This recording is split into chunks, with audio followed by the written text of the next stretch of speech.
উত্তরবঙ্গের তিস্তা নদী অববাহিকার একটি ছোট্ট গ্রাম হরিপুর। বেশ কিছুদিন ধরেই টানা বৃষ্টি হচ্ছে, চারিদিকে জল থই থই। আজ হঠাৎ রোদ দেখে ইদ্রিস মিয়া তার জেলের ডাল মেরামত করছে। গিন্নি, বিকেলে নদীতে নৌকা নামাবো, দেখি কিছু মাছ পাই নাকি। নদীর জল তো বেড়ে গিয়েছে। তুমি ঠিকই বলেছো গো, আমার খুব ভয় করছে। এইবার মনে হচ্ছে খুব বৃষ্টি হবে। বাড়ি ঘরে যে অবস্থা, কি যে করবো কিছুই বুঝতে পারছি না। চিন্তা করো না গিন্নি, বিধাতা একটা না একটা ব্যবস্থা ঠিক করে দেবেন। ইদ্রিস মিয়া বিকেলে নদীতে মাছ ধরতে যায়। বেশ কিছু মাছও পায়, যা বিক্রি করে বাজার করে আনে ইদ্রিস মিয়া। কিন্তু সন্ধ্যের পর থেকেই আকাশের রং বদলাতে শুরু করে। গিন্নি, বাতাসটা কেন যে এমন লাগছে? গত কয়েকদিন ধরে টানা বৃষ্টি, নদীর পানি তো লবণাক্ত হয়ে গেছে গো। তুমি এত রাতে আর নদীর ধারে যাবে না, খুব ভয় করছি। যেমন ঝড় বৃষ্টি শুরু হচ্ছে, কখন যেন বাঁধ ভেঙে যায়। প্রতি বছর একই দুশ্চিন্তা, বাঁধ বানায় আবার ভাঙে। এইবার যদি শোনো শোনো গ্রামবাসী, সবাই শোনো, গ্রামে মাইকিং করলাম, নদীর পানি 5 ফুট বাড়লো, বাঁধের ফাটল ধরেছে, সবাই প্রস্তুত থাকো। ওগো ওগো, শুনছো? এ কি বললেন মোড়ল চাচা? এইবার কি হবে? মেয়েটাকে নিয়ে কি করব? হ্যাঁ, কিন্তু ভাঙা চুরো ঘর, আমার তো কিছুই মাথায় আসছে না।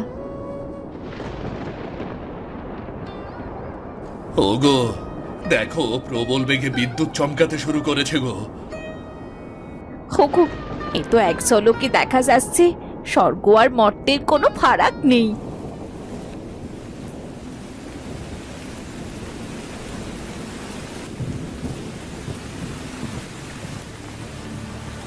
বাবা, বাঁধ তো আরো ফেটে যাচ্ছে, পানি আসছে। মোড়ল মশাই বলে গেলেন, আমার ঘর দিয়েও জল পড়ছে, কি করব আমরা? সবাই শান্ত হও। যা কিছু মূল্যবান নগদ টাকা, স্বর্ণের গহনা, কাগজপত্র এক ব্যাগে ভরে ফেলো। তারা, তুই ওপরে শালতা গাছটায় আমাদের শুকনো খাবারগুলো তুলে রাখ, কেমন? বাবা, গাছে খাবার তুলে রাখবো মানে কি?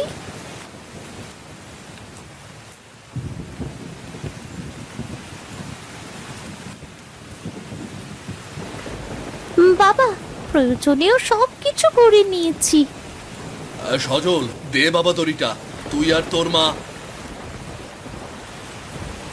বাবা বাবা, জল! আমার আমার পায়ে লেগেছে, দেখো আমাদের ঘরে কেমন করে জল ঢুকছে, কেমন করে জল ঢুকছে। বাবা, ঘরটাও ভেঙে গেল, এখন কি করব? আমরা এখন কি করব? আমার কিন্তু খুব ভয় করছে।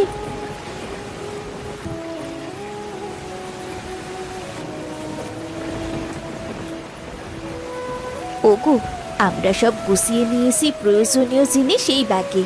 দেখো, সবাই নিরাপদ স্থানে চলে যাচ্ছে। আমাদেরও দেরি করা একদম ঠিক হবে না। মাত্র 10 মিনিট পরেই পরিস্থিতি ভয়াবহ আকার ধারণ করল। সবার ঘরের মেঝেতে জল উঠে যায় হাঁটু সমান। ইদ্রিস মিয়া স্ত্রী সন্তান নিয়ে ছুটলেন গ্রামের উঁচু মাঠের দিকে, কিন্তু সবার আগে পানি সব পথ গ্রাস করল।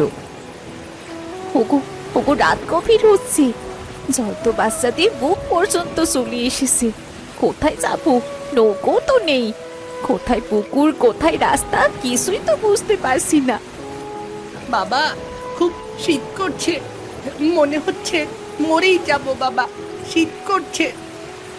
ভাই আমার, এমন কথা আর বলিস না, আমরা আছি তো। বাবা মা, জলটা সত্যি অনেক ঠান্ডা। আমরা কি করব বলো তো? জলের ভেতর তো হাঁটতেও পারছি না। বাবা মা, আমাকে বাঁচাও, আমি তলিয়ে যাচ্ছি, বাঁচাও আমাকে।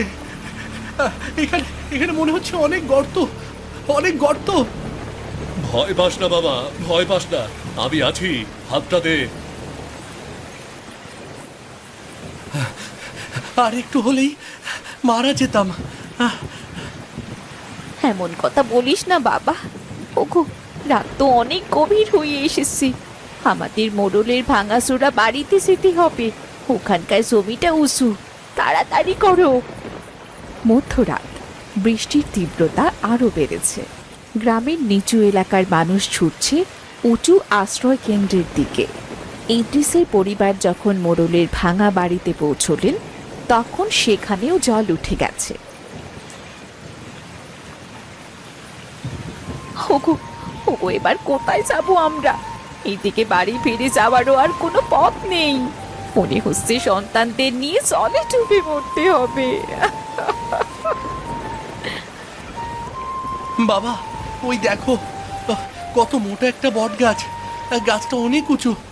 আমরা সেখানে আশ্রয় নিতে পারি। ওখানে জল উঠতে পারবে না বাবা। হ্যাঁ হ্যাঁ, সেটাই ঠিক। সবাই আমার পেছনে এসো, সবাই পেছনে এসো।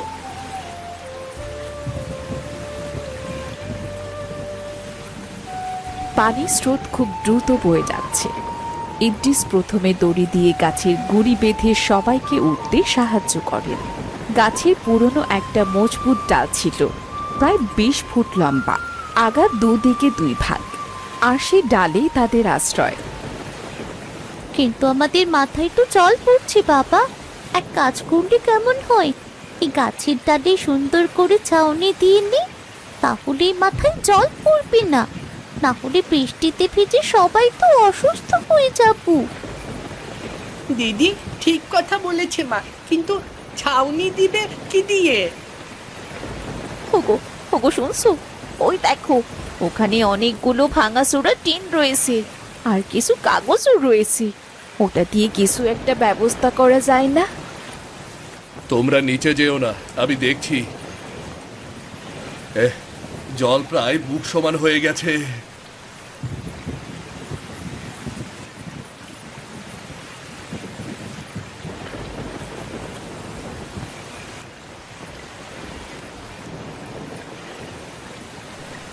এই তো ঘর হয়ে গেছে। আমরা ঘুমাতেও পারবো অনেকজন এখানে, আর চিন্তা নেই। কিন্তু ঠান্ডা লাগছে খুব। দেখছি তারা একটু শুকনো কাপড় আর শুকনো কিছু আছে কিনা। ওই তো, ওই তো 2-3টে শুকনো কাপড় আছে, তোরা পরে ফেল দেখি। ঠিক আছে মা। দয়া করে কেউ আমাদের আশ্রয় দিন। আমার ছোট মেয়েটার খুব জ্বর, কোথাও কোনো আশ্রয় পাচ্ছি না। আর একটু হলে জলে ডুবে মারা যাব। ওরা তো মেরি চাচি আর তার মেয়ে, চাচাকে তো দেখছি না। ওদের বাঁচাতে হবে। জল খুব দ্রুত বয়ে যাচ্ছে রে মা, কেমন করে বাঁচাবো ওদের? দাঁড়া, আমি দড়ি দিয়ে সাঁতরে যাচ্ছি, ওদের দুজনকে নিয়ে আসছি। দাঁড়া দাঁড়া দাঁড়া।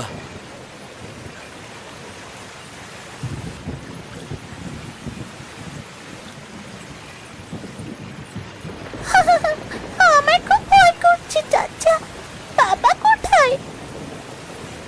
এই তো রে মা, আমি আছি তো। তোর বাবা হয়তো কোনো গাছের ডালে আশ্রয় পেয়েছে। মোট 7 জনের সংসার হলো এই গাছের ডালে। বৃষ্টি থামার যেন নামই নিচ্ছে না। গাছের ডালে বাতাসের চোটে দোল খাচ্ছিল সবাই, কেউ ঘুমোতেই পারছিল না। ভোরের দিকে আকাশ একটু ফর্সা হলো, কিন্তু পানি ততটা না কমায় পরিস্থিতি হয়ে উঠল আরো ঘোলাটে। এই যে গাছের লোকজন, কোনো খবর আছে? এই বন্যায় রেডিও বলছে তিস্তার পানি বিপদ সীমার অনেক উপরে। আপনি কে বুড়িমা? কে আপনি? আমাকে চিনবে না তোমরা? নদী পাড়ে একাই আছি, দুনিয়ায় কেউ নেই আমার। খুব তৃষ্ণা পেয়েছে গো, তোমাদের কাছে একটু পানি পাবো? হ্যাঁ গো বুড়িমা, আমাদের কাছে জল আছে, কিন্তু তোমার গাছটা আমাদের এত দূরে, কিভাবে দেব তোমায়? তাহলে আর কি, কষ্টই পেতে হবে। দাঁড়াও বুড়িমা, আমি দেখছি দিতে পারি কিনা। আমি চেষ্টা করে দেখছি। নৌকো দেখা যাচ্ছে, মনে হচ্ছে কেউ এই দিকেই আসছে। যারা গাছের ডালে আছেন শান্ত থাকুন, আমরা উদ্ধার কাজ শুরু করেছি। এক এক করে সবাইকে নামাবো, কেউ উত্তেজিত হবেন না। আমাদের খাবার জল আছে, আশ্রয় কেন্দ্র খোলা হয়েছে, ধৈর্য ধরুন সবাই। দাদা দাদা, আমার মেয়েটার অনেক জ্বর বেড়েছে, ও অজ্ঞান হয়ে যাচ্ছে। কি করব? গাছের ডাল থেকে তো নামাতেও পারবো না, তাহলে যে ডুবে মরবো। হায় বিধাতা, ওর তো জ্বরে গা পুড়ে যাচ্ছে। দাদা, আগে বাচ্চা মেয়েটাকে নিয়ে যান, অবস্থা ভালো না মেয়েটার, ওর মা খুবই কান্নাকাটি করছে। ঠিক আছে, আমরা আগে মিলি বৌদি আর সুমাকে তুলে নিচ্ছি, বাকির একটু অপেক্ষা করুন। বলি, তোমরা আমাকে একটু এদের কাছে নিয়ে দাও না, না হলে বৃষ্টি চলেছে, আমি মরে যাবো।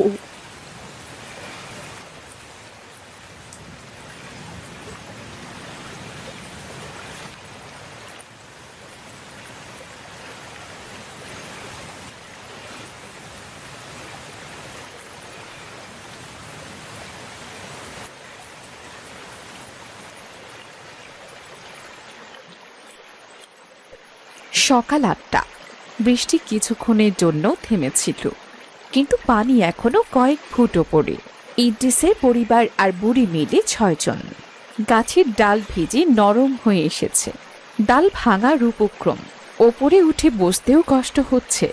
এভাবেই দুপুর পার হয়ে যায়। রোদ বেরিয়েছিল কিছুক্ষণ, কিন্তু বাতাসের তীব্রতা বেড়েছে। পানি না কমায় নৌকো আসছে ঘন ঘন, কিন্তু সবাইকে নেওয়া সম্ভব হচ্ছে না। ওগো ওগো, আমার মাথা ঘুরছে, আমার খুব দুর্বল লাগছে। মা, তুমি কিছু খাও, খাবার তো ফুরিয়েছে, এই জলটুকু মুখে দাও। বাবা, জল তো প্রায় শেষ, তোদের মুখে দিতে পারি না, আমি কেমন করে খাই বল? আমার কাছে 5টা রুটির প্যাকেট আছে, এগুলো নিয়ে নাও, দুবেলা খেয়েছি আমি। ঠাকুমা, তোমার কাছে যা, তা তো তোমারই দরকার। আমরা কষ্ট পেতে পারি, কিন্তু তুমি তো আর না খেয়ে থাকতে পারো না। জানি না কত সময় গাছের ডালে থাকতে হবে আমাদের। মানুষ মানুষের জন্যে, নিয়ে নাও বাবা। কাঁদিস না রে ভাই, কাঁদিস না, আমরা বেঁচে আছি এটাই অনেক। বাবা বলেছি আমরা আবার ঘর বানাবো। দিদি, আমাদের ঘর তো সব ভেসে গেছে, টিন বাঁশ টাকা কিছুই নেই, এমনিতেই ঠিক মতো খেতে পারতাম না, এখন কি করব আমরা? তাতে কি ভাই, চেষ্টা করলে সব ফিরে পাওয়া যায়। গাছের ডালের আশ্রয়ী সবাই 1 নম্বর অগ্রাধিকার পাচ্ছে, শিশু ও অসুস্থরা, বাকিরা আরেক দফায় যাবে, কেমন? বৌদি, তোমার শরীর খারাপ, তোমার কিছু হলে সংসার কেমনে চালাবে? দয়া করে নৌকায় উঠে পড়ো। গিন্নি, ওনারা ঠিক বলছে, তুমি আগে যাও। নয়ন, তারা, বুড়িমা, আমি সবাইকে নিয়ে যাব পরের বার, তুমি যাও। তোমার কিছু হলে আমাদের কি হবে মা? যাও না তুমি। চাচা, নিয়ে যান মাকে, সুস্থ করে দেবেন।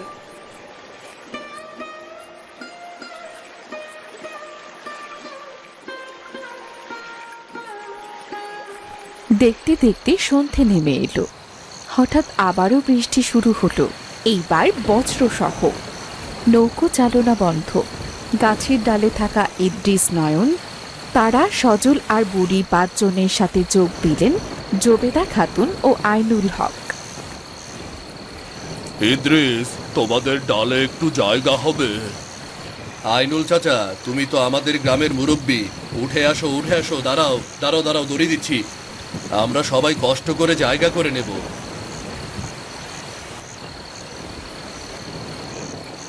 আচ্ছা বাবা, আমার স্বামীর অসুখ, গত কয়েকদিন ধরে ওষুধ খাচ্ছিলেন, কিন্তু ব্যাগটা পানিতে ভেসে গেছে, ওষুধ নেই। ঠাকুমা, আমাদের কাছে ডায়রিয়ার ওষুধ আর প্যারাসিটামল ছাড়া কিছুই নেই, কাজ হবে? কি আর করব, বিধাতার ওপর ভরসা, খালি গায়ে বৃষ্টি আর ঠান্ডা লেগেছে। বলি বোন, তোমার স্বামীর পিঠে একটু হাত বুলিয়ে দাও দেখি। মানসিকভাবে চেষ্টা করো গরম অনুভব করার, তখন শরীর একটু চনমনে হবে দেখো। দাদু, আমাদের গ্রামের কি অবস্থা? খবর পেয়েছো?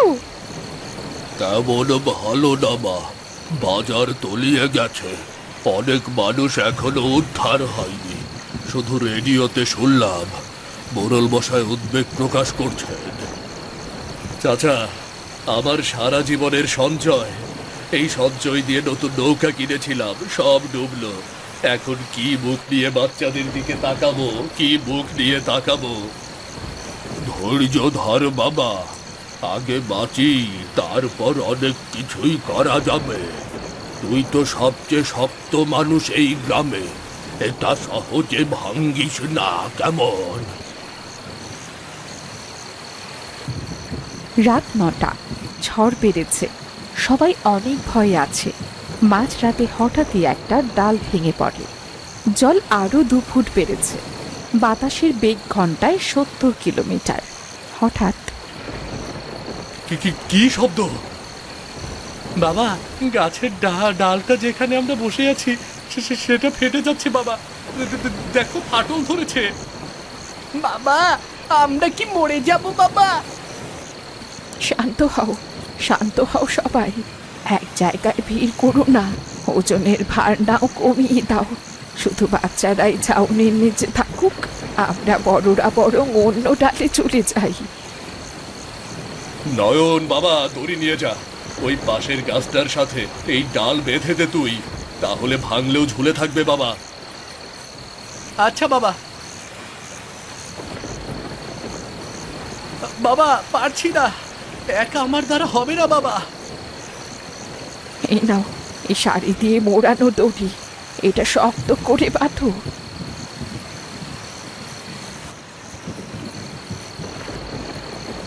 দড়ি বাঁধার পরেও ভাঙা ডালটা এক পাশে প্রায় ৩০ ডিগ্রি হেলে যায়। সবাই আঁকড়ে ধরে বসে থাকে। জবেদা খাতুন জোরে জোরে দোয়া পড়তে শুরু করে। বাবা, যদি আজ রাতে বাঁচি, তাহলে তোদের জন্য নতুন ঘর বানিয়ে দেব। আমার আমার আমার জমি আছে ওপারে, কারণ তোরা আমাদের এই গাছে আশ্রয় দিয়েছিলি রে বাবা। চাচা, আপনি বাঁচলে আপনার জমি থেকেই তো আমরা খাবো। আমরা আপনার হাত ধরে খেয়েছি বছরের পর বছর। এভাবেই রাত কেটে যায়। শেষ রাতের দিকে বৃষ্টি থেমে যায়, বাতাসের গতিও কমে। ভোর আকাশে সূর্যের কিরণ।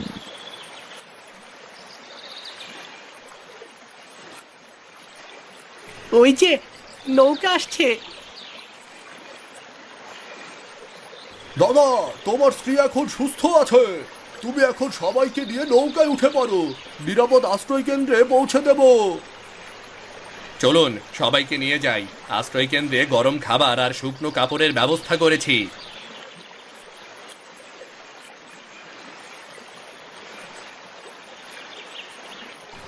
আমাকে ক্ষমা করো, কষ্টের সময় সবার পাশে থাকা উচিত। আমি যদি আরো সাহায্য করতে পারতাম। তুমি না থাকলে এই গাছের ডালে আমরা মারা যেতাম ঠাকুমা। তুমি আমাদের ডালের পড়ি। ঠাকুমা, তুমি আজ থেকে আমাদের সাথেই থাকবে। তুমি তো আমাদের ঠাকুমা। ঠিক আছে দিদি ভাই, ঠিক আছে, এখন থেকে আমি তোমাদেরই ঠাকুমা। নৌকো পৌঁছালো আশ্রয় কেন্দ্রে। দূর থেকে রহিমা দাঁড়িয়ে আছে। ছুটে এসে কাঁদতে শুরু করে সে। ভেবেছিলাম আর বাঁচবে না। কাল রাতে গাছের ডাল ভাঙার শব্দ শুনে ভেবেছিলাম সব শেষ। শেষ হয়নি এখনো, আল্লাহ বাঁচিয়ে রেখেছে। নতুন করে ঘর বানাবো, চিন্তা করো না গিন্নি। বুড়িমাও আজ থেকে আমাদের সাথে থাকবে। ওনার তো দুকুলে কেউ নেই, কোথায় যাবে বলো? পেছন ফিরে তাকিয়ে দেখে সেই ভাঙা বট গাছের ডাল, যেখানে দোল খেয়েছে স্বপ্ন, কান্না, ভয় আর ভালোবাসা। বন্যার পানি নামতে 15 দিন লেগেছিল। হরিপুর গ্রাম যেন ধ্বংসস্তূপে পরিণত হয়েছিল। আর এভাবেই দেখতে দেখতে পেরিয়ে যায় 1 মাস। এখন ইদ্রিস মিয়া নতুন ঘর তুলেছেন।